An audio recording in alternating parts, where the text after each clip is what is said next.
விசுவாசமுள்ள ஜெபம் என்ன செய்யுமா? பிணியாளிகளை ரட்சிக்கும். கர்த்தருக்கு மகிமுண்டாட்டம்.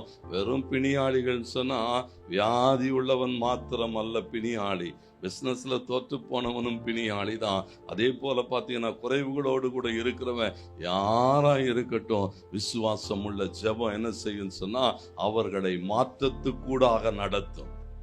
ஒரு பெரிய மாற்றம் வரும். ஆண்டவருக்கு மகிமுண்டாட்டே சொன்னா தேவ சமூகத்தில் விசுவாசத்தோடு கூட கடந்து போகிற போது ஒரு ஜெபம் எப்போ வெற்றியுள்ளதாய் மாறுகிறது சொன்னா இடைவிடாத ஜெபம், விடாமுயற்சி, தொடர்ந்து என்ன செய்ய வேண்டி இருக்கிறதா, தட்டிக்கொண்டே இருக்கிற அனுபவம். சொல்றான் இதெல்லாம் இருக்கு, இவ்வளவு பிரச்சனைகள் இருக்கிறது, ஆனாலும் பவுல் தெசலோனிக்கருக்கு எழுதுகிற போது அப்படித்தான் எழுதுகிறான், இடைவிடாமல் ஜெபம் பண்ணு. 1 தெசலோனிக்கர் 5 வாசிக்கிறோம், இடைவிடாமல் என்ன செய்யுங்க, ஜெபம் பண்ணுங்க.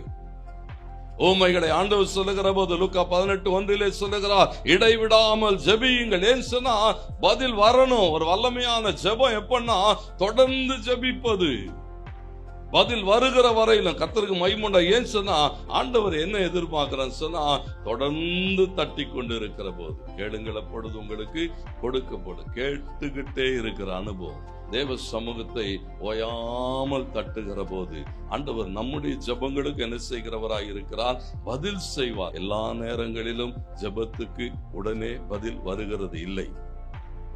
ஒரு ஜெபம் பண்றோம்னா உடனே என்ன செய்கிறது இல்லையா, பதில் வருகிறது இல்லை. சில ஜெபங்களுக்கு உடனே பதில் வருகிறது, சில ஜெபங்களுக்கு கொஞ்சம் தாமதமாகி வருகிறது, சில ஜெபங்களுக்கு ஆண்டவர் என்ன செய்கிறது இல்லையா, பதிலே. பவுல் ஜெபம் பண்றான், ஆண்டவரே இந்த முள் என்னை விட்டு நீங்கும்படி 3 தரம் ஜெபம் பண்ண சொன்னார். பரவாயில்லப்பா, என் கிருபை உனக்கு போதும். அது பாட்டு ஒரு பக்கம் இருக்கும், ஒரு பக்கம் என்ன செய்யும், என் கிருபை உன்னை தாங்கும் ஓடு என்று சொன்னார். ஆண்டவருக்கு மகிமை உண்டாகட்டும். நம்ம வேலை பதில் வருகிறதோ இல்லையோ, மாற்றம் நடக்கிறதோ இல்லையோ, ஒரு பெரிய விசுவாசத்தோடு கூட மாற்றம் நடக்கும்.